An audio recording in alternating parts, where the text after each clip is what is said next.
Vamos a leer el pasaje que tenemos como base y luego oramos. Mas buscad el reino, primeramente el reino de Dios y su justicia, y todas estas cosas os serán añadidas. Bendito Padre Celestial, te damos gracias por esta noche. Gracias, Señor, por tus bendiciones y gracias por estar en tu casa, Señor, para aprender e indagar acerca de tu palabra, mi Dios. Te pedimos que sea tu Espíritu Santo el que revele tus verdades a nuestras vidas, en el nombre poderoso de Jesús. Amén y amén. El día de hoy vamos a cubrir un par de temas, uno que es pequeño y el otro que es un poco más largo, y es el hecho de que hay todavía, de las evidencias que tenemos, hay evidencias adicionales a que el arca es un templo. Vamos a la palabra. Una de las traducciones, o mejor dicho, varias de las traducciones modernas, en la Reina Valera no se nota el hecho de que esta estructura tuviera un techo. Mas, sin embargo, en las versiones más modernas dice exactamente que se trata de una casa flotante. Génesis 6, 14 al 16, en la traducción al lenguaje actual dice: así que toma madera, esta es la instrucción que Dios le da a Noé, y hazte una casa flotante, para que veamos que no se trata de un barco, como normalmente se pone en las figuras infantiles, o se cree que era un barco como tal, sino más bien es una casa, y lógicamente sí tenía un techo. Y dice: úntala con brea por dentro y por fuera, y constrúyele varios cuartos. La casa debe ser de 3 pisos y medir 135 metros de largo, 22 metros de ancho y 13 metros de alto. Hazle un techo, aquí está la estructura, la casa con techo, y una puerta en el costado, y también ventanas a medio metro del techo. Entonces, en esta versión está más claro, que es la versión que estamos tomando como base para nuestros devocionales, por eso lo quería traer a colación, y dice exactamente que no se trata de un barco, sino que se trata de una estructura tipo de una casa. Y lógicamente debemos saber que se trata de la casa de Dios. Siempre que se dan instrucciones en la Escritura acerca de un lugar de habitación, es para que habite ahí la divinidad. Otro tema que es importante verlo, que no lo hemos cubierto, es que fue el Señor quien cerró la puerta. Dios le había dicho a Noé que hiciera una sola puerta de entrada al arca, pero mire usted las diferentes versiones de ese versículo 16 del capítulo 7 de Génesis. Dice en la Reina Valera, simplemente dice que el Señor cerró la puerta, pero no sabemos dónde estaba el Señor, si estaba dentro o estaba afuera. En la Nueva Traducción Viviente dice que cerró la puerta detrás de ellos. Eso no es ninguna garantía decir que el Señor entró y que de dentro cerró la puerta. Pero lo que sí es importante saber es que si el Señor cierra la puerta es porque su presencia estaba ahí. Que no es el diseño como tal de la estructura, como muchos científicos cristianos han tratado de hacer pruebas y haciendo algunos prototipos a escala y sometiéndolo a más o menos las condiciones en las que fue sometido, se han dado cuenta que la barca como tal, el arca como tal, no resistiría a semejante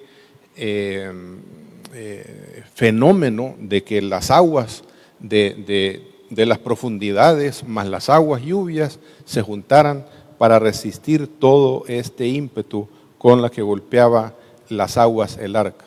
Y todas las grandes versiones dicen justamente que el Señor cerró la puerta detrás de ellos, con excepción de la Biblia textual que habla que dice: y cerró la puerta a Adonai Elohim el arca desde afuera. En los originales no está toda esta expresión desde fuera, simplemente dice que el Señor cerró el arca. No fue Noé ni sus hijos los que cerraron el arca, sino que fue Dios. En otras palabras, no solamente la oportunidad para salvarse se cerraba, sino también se convertía ese lugar en una casa donde habitaba también la presencia del Señor.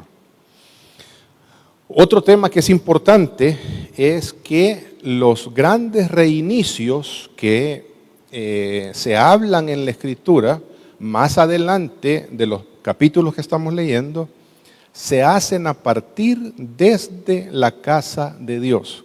Acuérdense, un reinicio significa volver a poner en un estado de orden como el Señor lo ha establecido.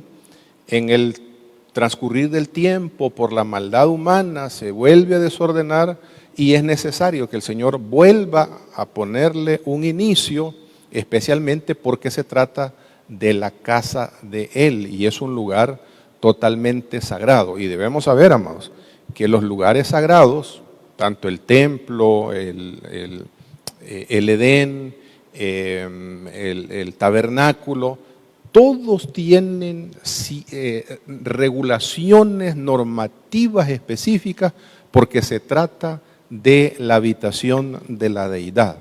Y cuando se vuelve a ese reinicio, eso quiere decir que queda nuevamente el lugar sagrado apto para que habite la presencia del Señor, se hace a partir desde ese lugar y no en otras latitudes. Veamos específicamente algunos pasajes y veamos cuándo es que se hace precisamente el día de la expiación. Acuérdense que el día de la expiación está bien relacionado con el reinicio que Dios hace del lugar del santuario para que Él pueda seguir habitando en medio de su pueblo. Eso quiere decir que todos los pecados que sean cometidos en el campamento deben ser expulsados del campamento y tiene que haber de alguna manera un acto de redención para que Él pueda volver a habitar. No volver a habitar porque no es que se va y viene, sino para que Él continúe habitando en medio de ese lugar sagrado que ha sido designado para la gloria de Él. Dice Levítico 16:3, y esta es cuando el Señor está hablando de cómo se debe hacer la expiación, el día de la expiación. Con esto entrará a Aarón en el santuario. Ven que ya inmediatamente está hablando del santuario. Con un becerro para expiación y un carnero para el holocausto. Se vestirá la túnica santa de lino y sobre su cuerpo tendrá calzoncillos de lino y se ceñirá el cinto de lino y con la mitra de lino se cubrirá. Son las santas vestiduras, con ellas se ha de vestir. El sumo sacerdote tenía que llevar sus vestiduras sacerdotales con las que podía entrar hasta el lugar santísimo. Y dice el versículo 5, y de la congregación de los hijos de Israel tomará 2 machos cabríos para expiación y un carnero para el holocausto. Y mire lo que sucedía. Y hará traer el becerro de la expiación que es suyo y hará la reconciliación por sí y por su casa. En otras palabras, el carnero servía para el perdón de los pecados del sumo sacerdote y los pecados de su familia en ese día de la expiación. Pero aquí es donde viene la parte interesante del reinicio, no solamente para el sumo sacerdote, sino para todo el campamento. Después tomará los 2 machos cabríos y los presentará delante de Jehová a la puerta del tabernáculo de reunión. Otra vez, el lugar desde donde se da la orden para hacer el reinicio y de donde tiene que surgir la actividad para hacer ese gran reinicio es la casa de Dios. Y echará suertes a Aarón sobre los 2 machos cabríos. Una suerte será por Jehová y otra suerte será por Azazel. Azazel es el demonio. Azazel es las huestes espirituales de maldad. ¿Y qué hacían? Lo que hacía el sumo sacerdote era imponer las manos sobre, en esos 2 machos cabríos. Uno, se echaban suerte sobre ellos 2 Uno era destinado para la consagración de la casa de Dios y el otro era para que fuera el portador de una manera simbólica para llevar toda la inmundicia y toda la basura que fuera a dar hasta el lugar donde pertenecía, que es el lugar o la guarida de demonios, y por eso era lanzado este macho cabrío al desierto. Muy similar a lo que Noé hace, uno con el cuervo y otro con la paloma. Ya lo vamos a ver más en detalle. Entonces, ¿para qué servía? ¿Qué se hacía con el macho cabrío que era echado al desierto? El sumo sacerdote venía y de una manera expiatoria sobre ese macho cabrío quedaban todos los pecados cometidos por el pueblo en ese año, que si había habido un asesinato, si había habido adulterio, si había habido fornicación, si había habido idolatría. Todos esos pecados se confesaban y eran puestos sobre ese macho cabrío. Y había una persona que lo tenía que llevar hasta el desierto y lo dejaba ir en una manera simbólica de decir toda la inmundicia que ha sido practicada en el campamento de Dios. Entonces sale al desierto, al lugar de la inmundicia a donde pertenece.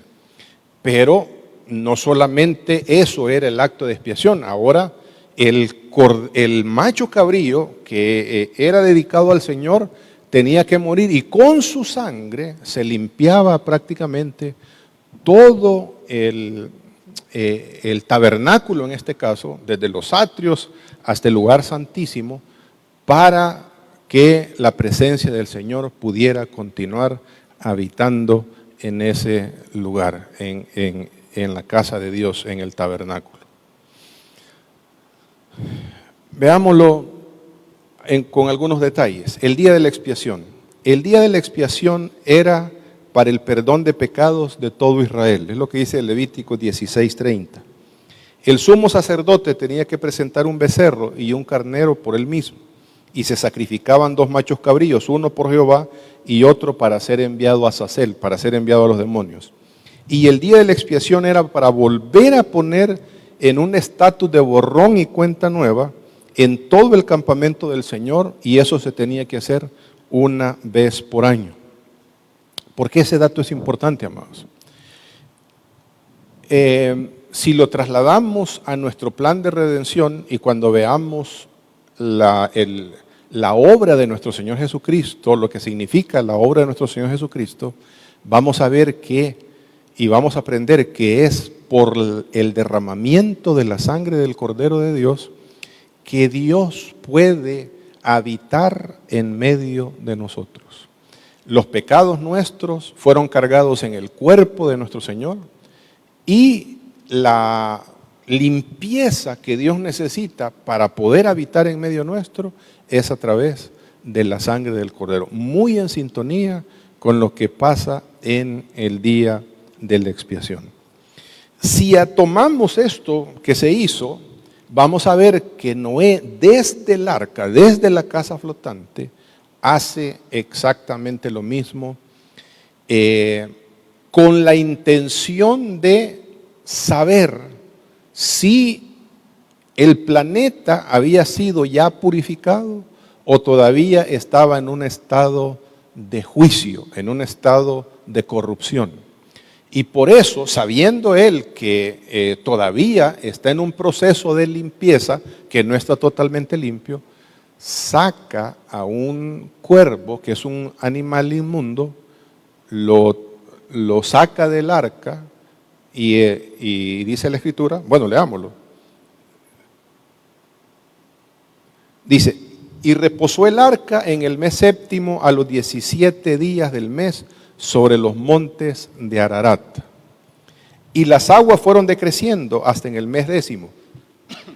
En el 10, el primer mes, se descubrieron las cimas de los montes. Ahí está el arca reposando en la cima de los montes Ararat. Otra vez, haciendo una representación de lo que había sucedido en el jardín del Edén, el monte santo de Dios, y encima del monte santo de Dios el templo no hecho por manos humanas. Y sucedió que al cabo de 40 días abrió Noé la ventana del arca que había hecho y envió un cuervo, el cual salió y estuvo yendo y volviendo hasta que las aguas se secaron sobre la tierra. Eso quiere decir que Noé sacó a ese animal inmundo porque sabía que todavía estaba en un proceso de purificación, los cielos nuevos y la tierra nueva a la que el Señor le había preservado la vida a él y los animales que con él estaban. Y no es hasta lo que nos va a decir Génesis 8:8, envió también de sí una paloma para ver si las aguas se habían retirado sobre la faz de la tierra. Y no halló la paloma donde sentar su pie y volvió a él al arca, porque las aguas estaban aún sobre la faz de la tierra.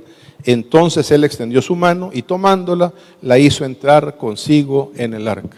Ahora Noé ya sabe que ha pasado, aunque todavía está en un proceso, pero el proceso de limpieza ya ha terminado y que ahora puede sacar un animal limpio, la paloma, y ahora la expectativa que él tiene es saber si ya empieza a haber vegetación, si empieza a resurgir la vida, que si ya se transformó, ya hubo una transformación con la tierra anterior y el planeta nuevo que el Señor había propiciado a través del diluvio. Preguntas, amados, hasta acá. No sé si está claro.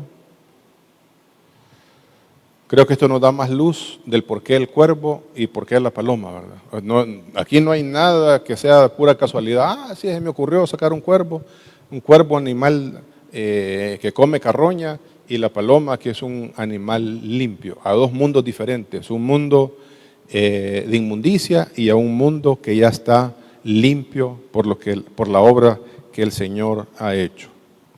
Muy bien, vamos al segundo tema. El segundo tema tiene que ver con la perpetuidad del planeta Tierra. Hay una enseñanza, especialmente aquellos que creen en el dispensacionalismo como método infalible para interpretar las Escrituras, que creen que la Tierra, el universo, va a colapsar y que el Señor tiene que volver a formar una tierra nueva y cielos nuevos. Y cuando habla de cielos nuevos y tierra nueva, que va a haber un universo diferente al que en el cual nosotros estamos ahora. Pensemos un poquito, miremos la narrativa, ¿qué es lo que nos está enseñando la Escritura? Lógicamente, el plan original que Dios tenía de habitar como rey en medio de los seres humanos se echó a perder a raíz de la desobediencia del hombre y a raíz de la serpiente. Ahora, con la segunda rebelión, el mundo se llenó de violencia. Eso quiere decir que la tierra que había sido creada por Dios con un fin específico, se volvió inmunda, impura por ese derramamiento de sangre, porque la gente en ese entonces, esos gigantes guerreros, eran gente violenta. Pero el Señor no destruyó el planeta en ese primer gran juicio, sino que destruyó los seres humanos, los animales, pero preservó prácticamente el orden que Él había establecido en este planeta. Este planeta es exactamente el mismo planeta que Él ordenó, que Él creó en el primer capítulo de Génesis. No es que estemos viviendo en un planeta diferente, no nos sacó el Señor el arca de Noé, no era una nave espacial y nos puso en otro planeta.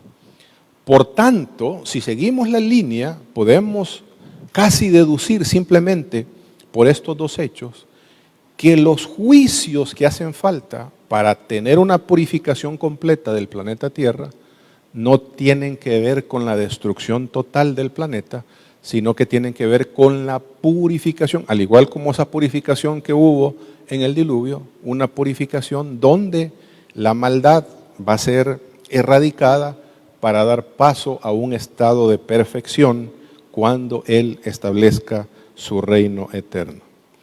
Miremos algunos pasajes en la Escritura que debemos tomar muy en cuenta para darnos cuenta de que este planeta ha sido establecido por Dios a perpetuidad y que esa enseñanza de que cielos nuevos y tierra nueva significan un universo diferente. Incluso hay científicos cristianos que dicen es que algún día el sol va a dejar de dar la luz porque no tiene el combustible para ser eterno. El universo se está expandiendo o se va a encoger, se va a expandir tanto que va a colapsar y todo lo que conocemos va a colapsar. Entonces se toman de eso para decir que este planeta va a ser destruido por Dios. Pero miremos algunos pasajes donde se nos habla que Dios ha creado este planeta a perpetuidad. Y dijo Dios, esto es cuando el Señor ya permite que Noé y su familia salga del arca. Noé ha hecho un sacrificio de animales limpios para darle gracias a Dios por la salvación de él y de su familia. Y Dios vio con buenos ojos, y dice la Escritura que el sacrificio subió como olor fragante. Eso quiere decir que le plació mucho, sin que Dios se lo haya ordenado, la acción que tomó Noé para adorar, para bendecir al Señor. Y dijo Dios, esta es la señal del pacto que yo establezco entre mí y vosotros y todo ser viviente que está con vosotros por siglos perpetuos. Ya está hablando de perpetuidad. Mi arco he puesto en las nubes, el cual será por señal del pacto entre mí y la tierra. Está hablando de este planeta. Y sucederá que cuando haga venir nubes sobre la tierra, se dejará ver entonces mi arco en las nubes. El arco iris es producto de que Dios lo puso ahí para recordarnos que el Señor jamás va a volver a destruir la tierra como lo hizo en el diluvio, y mucho menos destruir este planeta que Él ha creado. Versículo 15 y 16 del capítulo 9.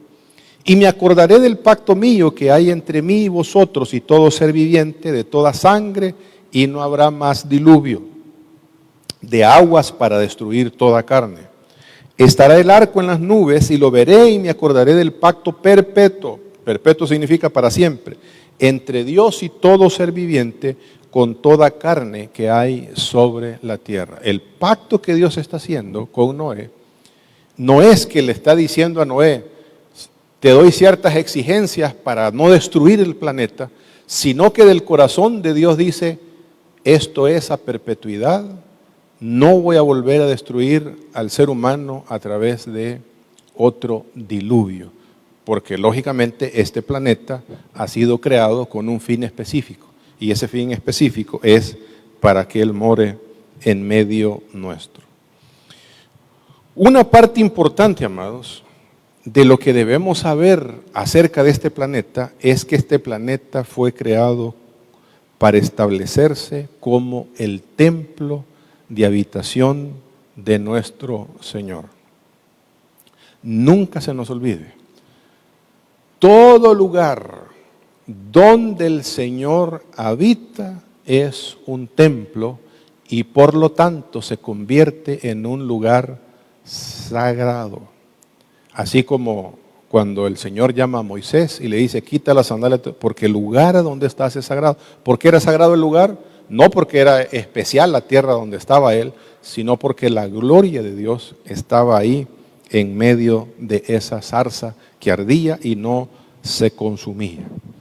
Y debemos saber que este planeta, como tal, en la revelación bíblica, ha sido creado para que Él habite en medio de los seres humanos que Él ha creado, por lo que si su habitación va a estar en la tierra, significa que este planeta entonces es un templo.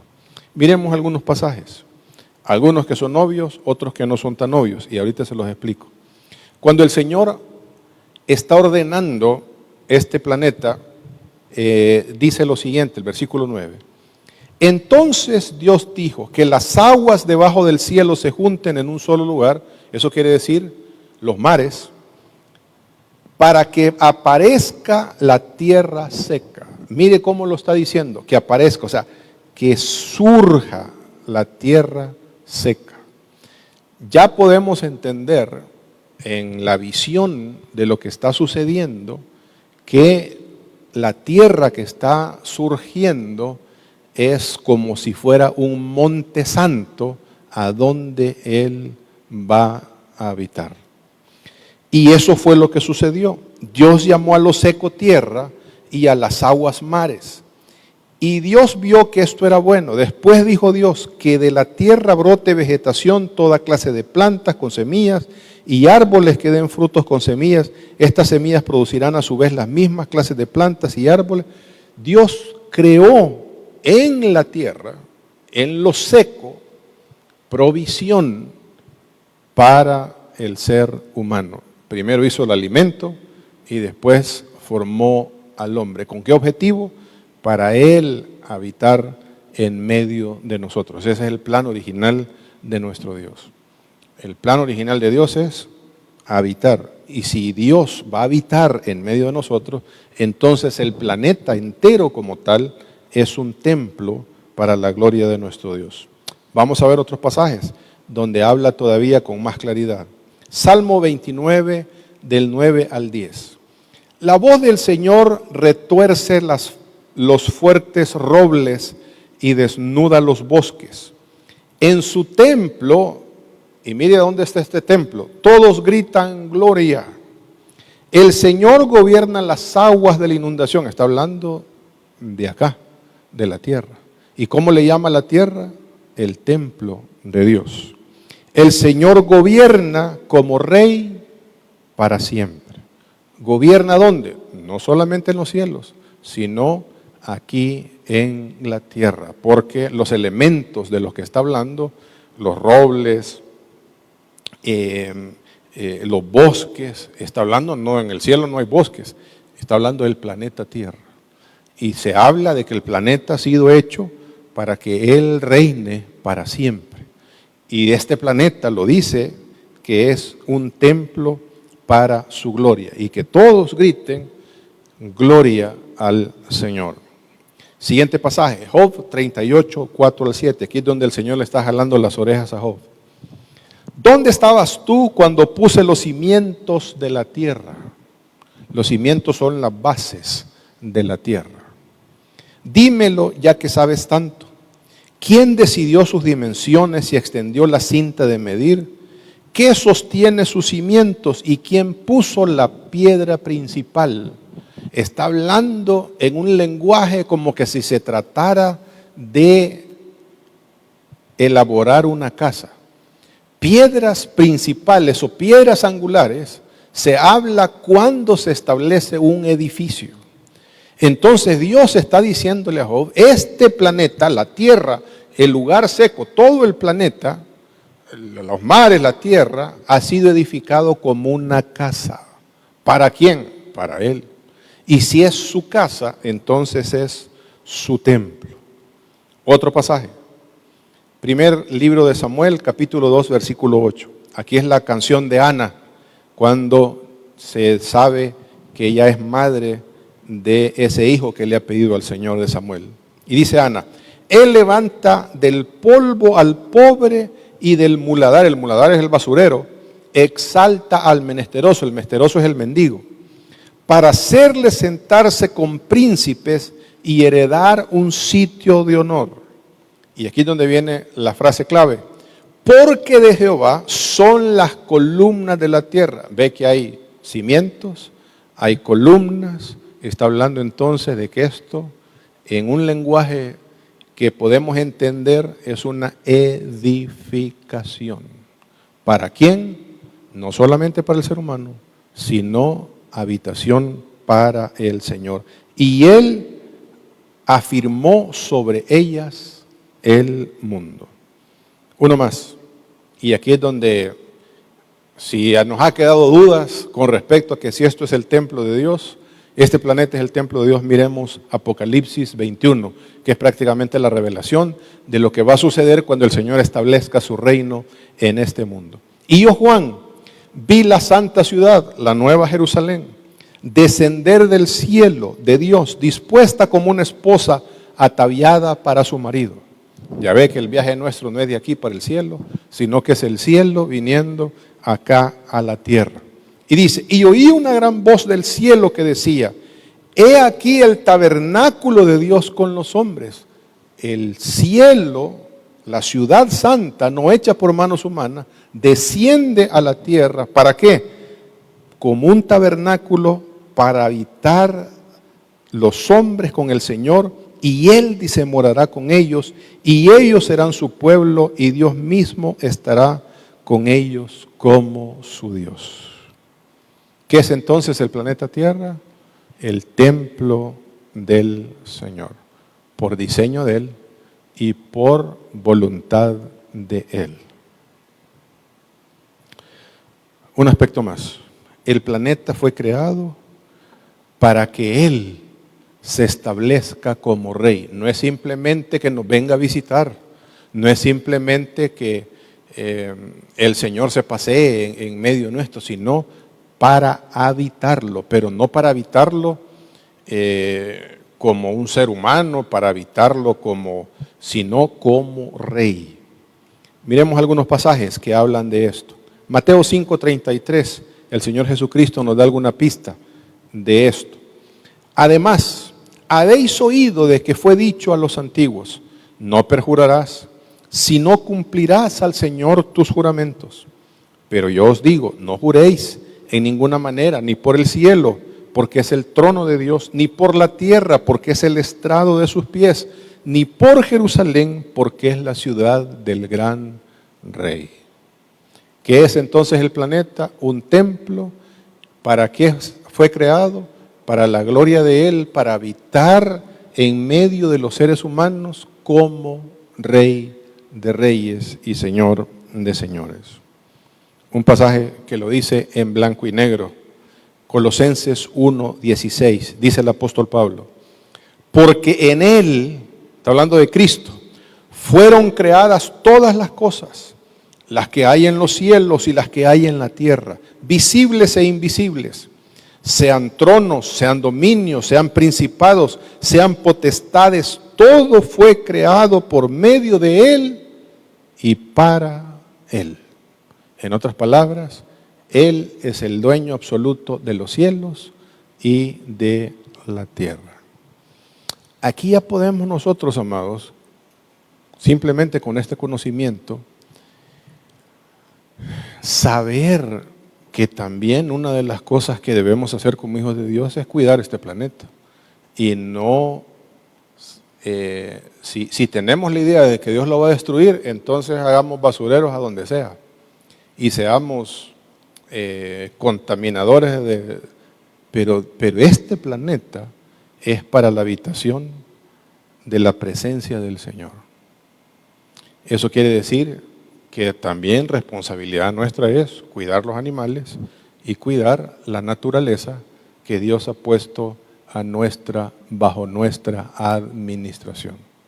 Entonces, un cristiano que se diga que es cristiano, que es un empresario cristiano y se ponga a talar árboles a lo loco simplemente para hacer plata, no está comprendiendo cuál es la función que tiene este planeta para la gloria y la honra del Señor. No que nos vayamos a ser ecologistas y vayamos a dejar tirada la Biblia, sino como hijos de Dios debemos ser responsables con la creación de nuestro Dios.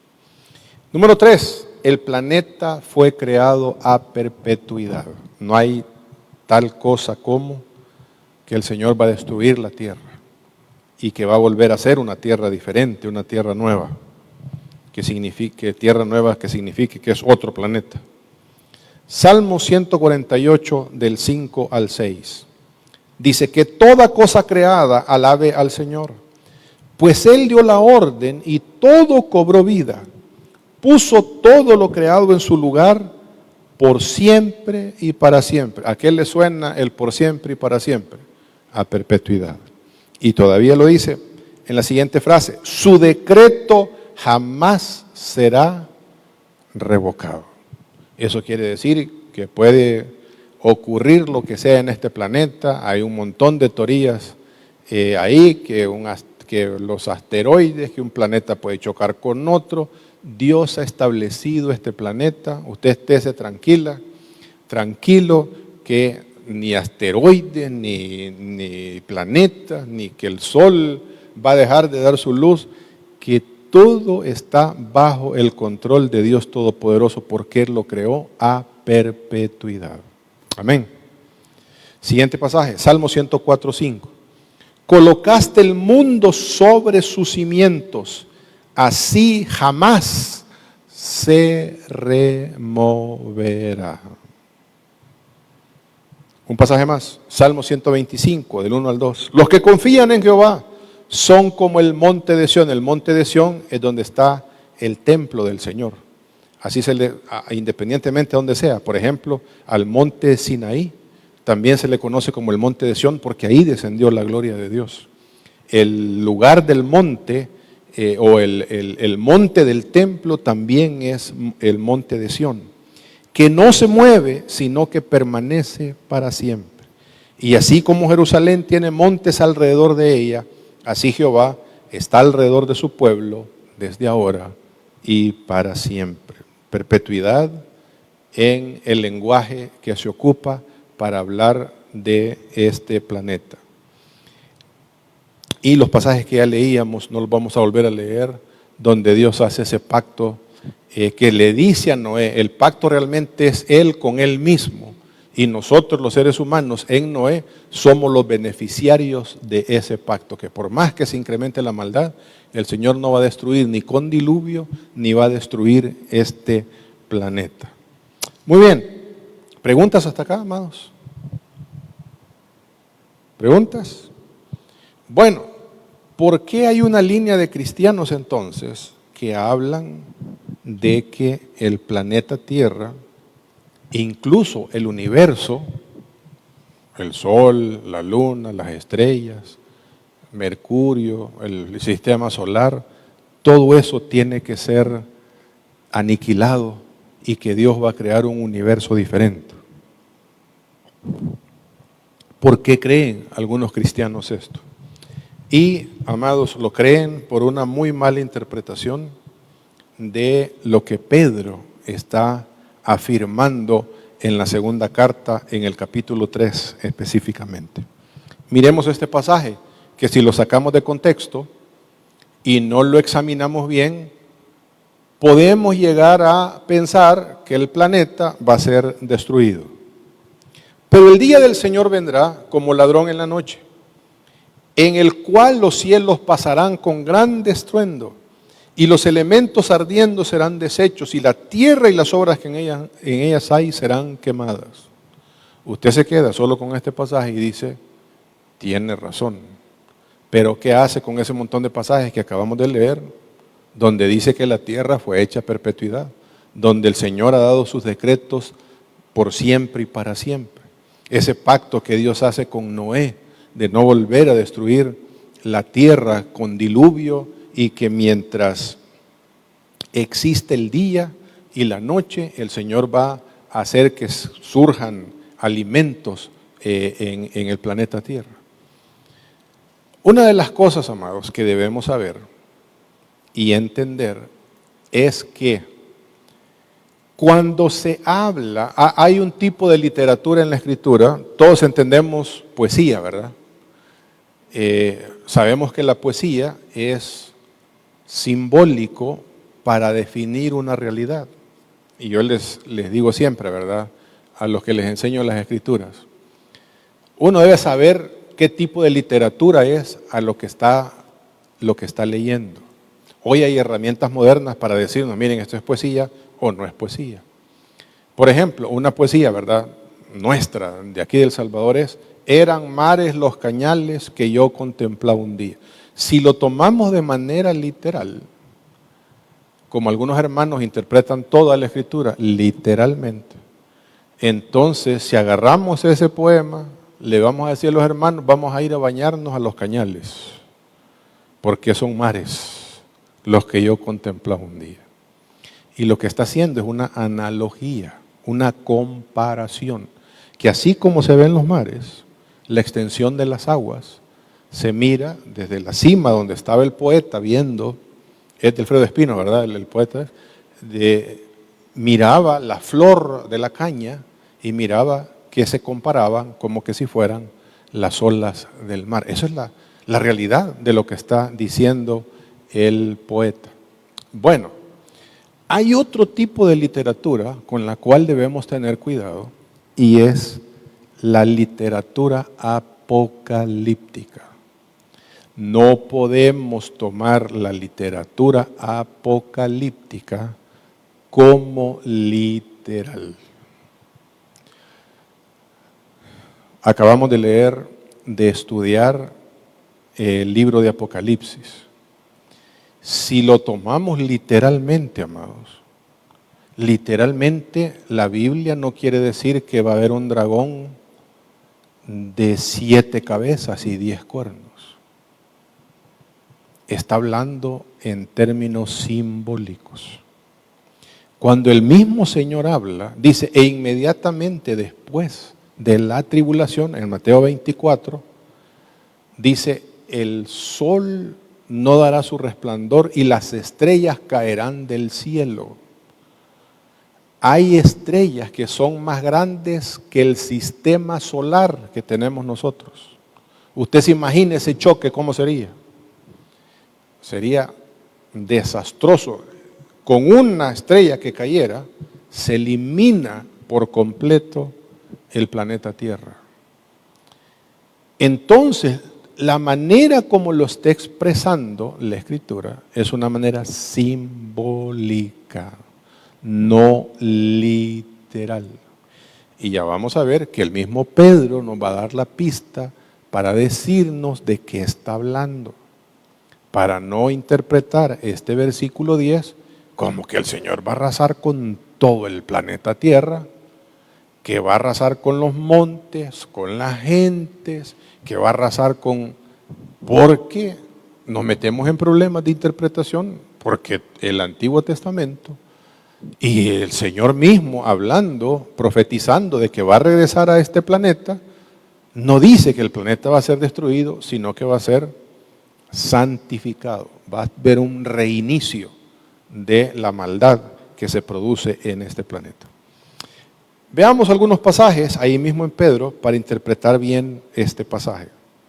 Vamos a la Nueva Traducción Viviente, y aquí es importante ver las diferentes versiones para entender, tener un entendimiento mejor de a qué está haciendo referencia cuando habla de esa manera simbólica. Lo volvemos a leer en la Nueva Traducción Viviente. Pero el día del Señor llegará tan inesperadamente como un ladrón. Eso quiere decir que va a ser de repente. Entonces los cielos desaparecerán. No que los cielos van a desaparecer, si ahí está el trono de Dios, está toda. Hay una manera simbólica de interpretar esto. Con un terrible estruendo. Usted se imagina que los cielos se vayan a sucumbir con ese tremendo estruendo. Nos vamos nosotros, pero en las primeras de cambio. Es más, solo déjeme darles un dato. Usted sabía que la luz solar tarda 8 minutos y pico en llegar hasta nuestro planeta. Si la luz solar, si el sol se apagara, nosotros en 8 minutos nos congelamos totalmente y quedaríamos en una era del hielo por completo. Entonces no puede estar hablando de manera literal. Miremos de qué es lo que está diciendo. Y los mismos elementos se consumirán en el fuego. Y la tierra con todo lo que hay en ella quedará sometida a juicio.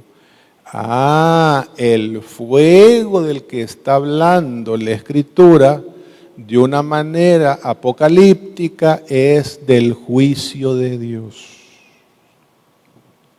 Está hablando de un periodo de tiempo que lo hemos estudiado cuando estudiábamos acerca de nuestra esperanza, de avivar nuestra esperanza en el año 2024, de que Dios va a establecer sus juicios sobre esta tierra.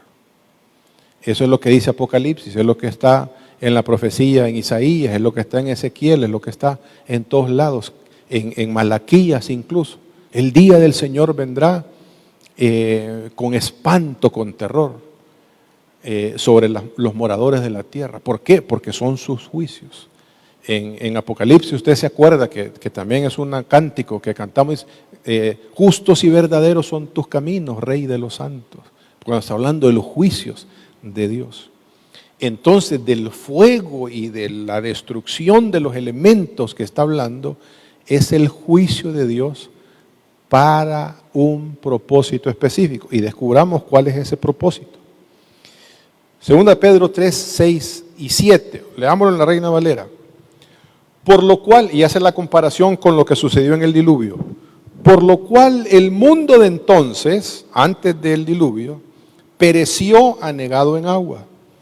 Pero los cielos y la tierra que existen, que son los mismos cielos de Pedro y la tierra misma de Pedro, desde que salió Noé del arca, son los mismos cielos y la tierra que tenemos hasta el día de ahora, están reservados por la misma palabra, guardados para el fuego del día del juicio. Está hablando de juicio, no de consumación del planeta Tierra como tal. ¿Y para quién es este juicio? Para todos, no. Y de la perdición de los hombres impíos. ¿A quién van enfocados los juicios de Dios en el día del Señor? A los impíos, como lo vimos cuando estudiamos el día del Señor. ¿Sí?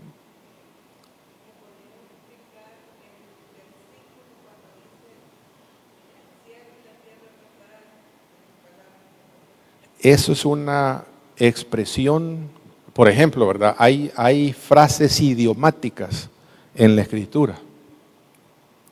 Nosotros tenemos frases idiomáticas que es necesario meternos en la cultura para aprender qué significa.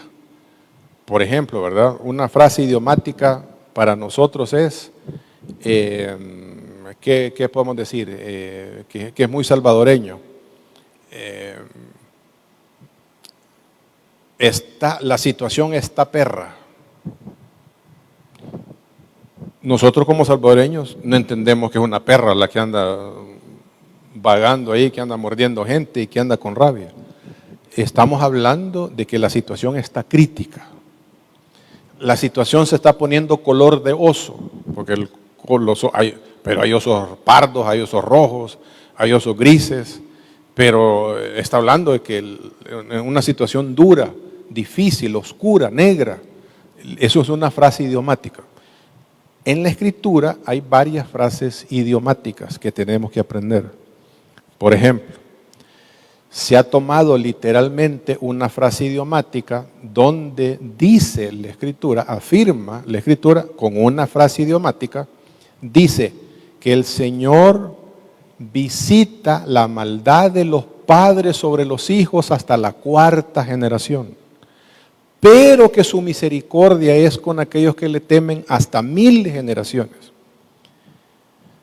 Los que lo toman literalmente dicen, ya ve que existen las maldiciones generacionales.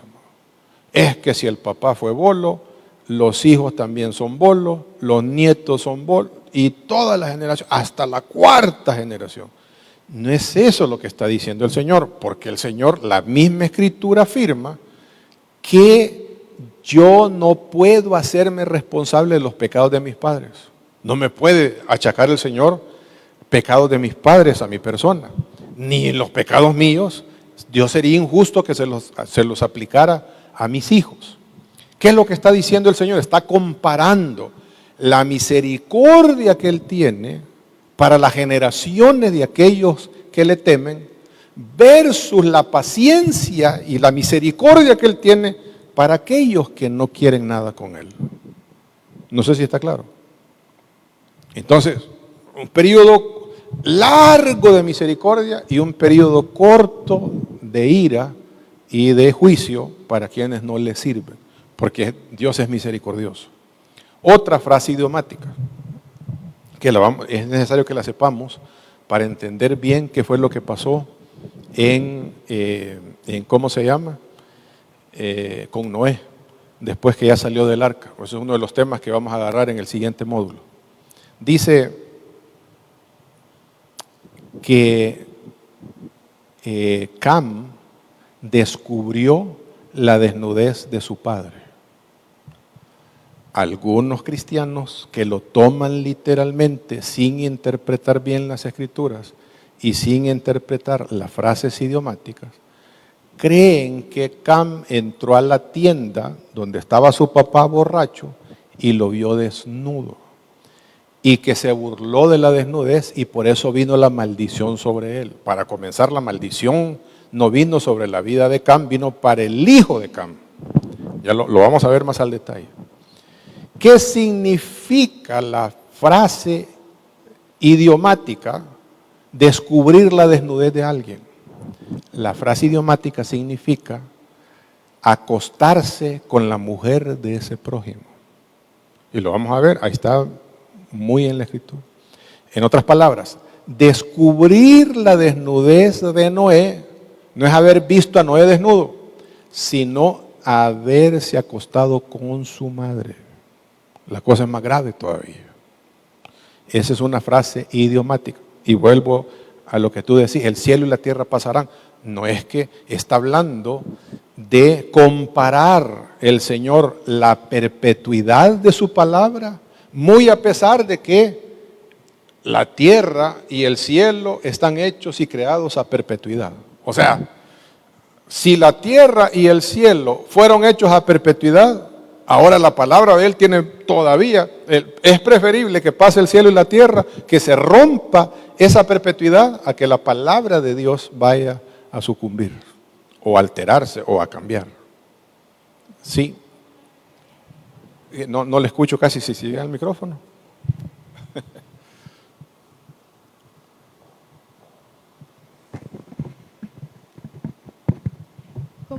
Como la referencia que dice de que es más fácil que entre un camello por el ojo de una aguja, que un rico se salve. ¿Verdad? Exactamente. No es literal eso. Sí hay una interpretación literal, porque el ojo de una aguja era por donde pasaban los camellos con las cargas y eran las puertas para donde entrara al ¿cómo se llama? Era difícil que los camellos pasaran por esas puertas, sí, eran difíciles. Y así lo pone el Señor, pero el Señor lo dice.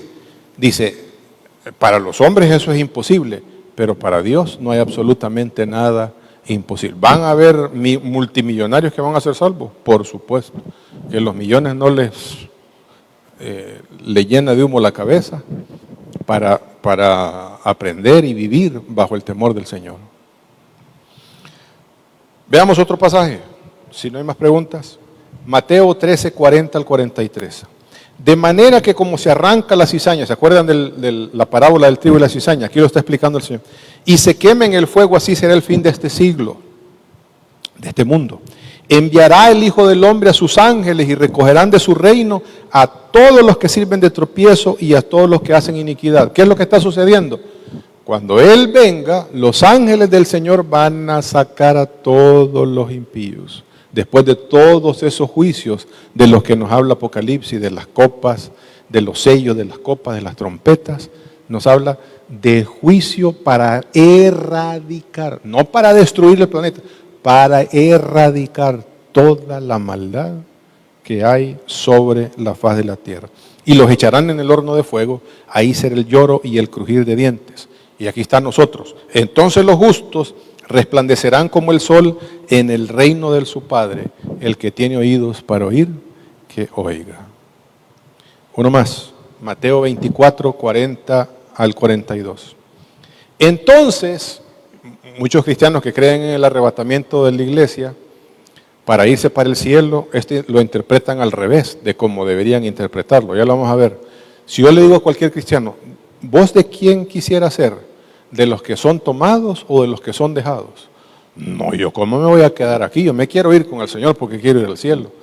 Pero no es, el cielo está viniendo aquí a la tierra. El que es tomado es porque es enjuiciado, el que es echado al horno de fuego, de lo que está hablando el Señor. El que es dejado es para heredar el reino del Señor. Entonces estarán dos en el campo, el uno será tomado y el otro será dejado. Dos mujeres estarán moliendo en un molino, la una será tomada y la otra será dejada. Velad pues, porque no sabéis a qué hora ha de venir vuestro Señor. Otra vez, ha de venir nuestro Señor, no que nos viene a llevar. Una más, la misericordia de Dios. Y quiero terminar con esto, amados.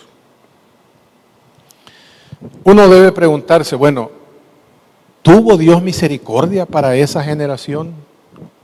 Y la respuesta categórica es que sí. Y hay dos eventos que nos dicen que el Señor tuvo la paciencia para que esa generación se pudiera salvar. Mas sin embargo fueron necios en su manera de pensar, en su manera de razonar, y no acataron la predicación que el Señor les mandaba. No se olvide de esto, amados. Siempre esto es un asunto de fe. De fe significa que creemos o no creemos la palabra. Siempre lo que el Señor va a mandar como advertencia a nuestras vidas es su palabra. No esperemos que venga el ángel Gabriel y hayan señales en el cielo. No. Siempre va a ser su palabra. ¿Se acuerdan ustedes del rico y Lázaro? El rico le dijo que vaya alguien de aquí y les predique a mis hermanos para que no... No, ahí tienen a Moisés y a los profetas. En otras palabras, ahí tienen la palabra. O la creen o no la creen. Creerla, salvación; no creerla, significa juicio. ¿Qué instancias afirma la Escritura que hubieron donde se predicó a esa mala generación, a esa generación violenta, que hubo predicación? Lo primero es un pasaje que miramos hace como 2 sesiones, donde dice que Enoc, imagínense desde cuándo, Enoc habló de que generaciones más adelante el Señor descendería con sus millares de ángeles a enjuiciar a la maldad de los seres humanos. ¿Cuántos se salvaron con la predicación de Enoc? 0. Y mire este pasaje es nuevo, no lo habíamos leído. Segunda de Pedro, capítulo 2, versículo 5. Dice, y si no perdonó al mundo antiguo, sino que lo que guardó a Noé, pregonero de justicia. ¿Qué es pregonero de justicia? Que predicaba. ¿Y qué predicaba Noé? Estoy construyendo un arca porque el Todopoderoso me ha dicho que dentro de muy poco tiempo va a venir un diluvio donde va a erradicar toda la maldad, toda la violencia que se practica sobre la faz de la tierra. Eso es pregonero de justicia. ¿Cuánto tiempo tardó la construcción del arca? Las mejores estimaciones, amados, que tenemos es que fue de 50 a 75 años. ¿Cómo lo sabemos? Porque cuando el Señor habla a Noé, él tiene 500 años y ya tiene sus 3 hijos, Sem, Cam y Jafet. Eso quiere decir que 525, 530, 550, por ahí anda el número. ¿Y cuándo es que el Señor mandó el diluvio? En el año 600 de Noé, mes segundo de la vida de Noé, a los 17 días de la vida de Noé. Empiece usted a contar, más o menos, está hablando de un periodo de 50 a 75 años. Este hombre llamado Noé fue un pregonero de justicia. ¿Cuántos se salvaron? Nadie, porque solo Noé y su familia se salvó. Eso quiere decir, amados, que el mensaje del Evangelio no es popular. Y este asunto es de fe. O lo creemos o no lo creemos. Dios en su infinita misericordia, el deseo del corazón de Dios es que lo creamos, que lo vivamos, que lo esperemos. Noé, dice la Escritura, que fue un hombre justo porque hizo todas las cosas así como el Señor le había pedido que hiciera. Pero ni siquiera los vecinos de Noé, yo no creo que Noé no haya tenido amigos, ni los amigos de Noé, ni los vecinos de Noé creyeron al mensaje del Señor. Y solamente Noé, sus 3 hijos, su esposa y las esposas de sus hijos fueron preservados. Para comenzar, un borrón y cuenta nueva en la inmensa misericordia del Señor. ¿Preguntas, amados? Cielos nuevos y tierra nueva, entonces significa no que este planeta va a ser destruido, sino que va a ser transformado para dar paso a la perfección. Acuérdese que el reino eterno del Señor va a ser un estado de perfección. Ni más dolor, ni más lágrimas, ni más llanto, ni más muerte, ni más guerras. Absolutamente nada de la edad presente va a entrar en la maldad, la impiedad de los hombres, al reino eterno del Señor. Oramos.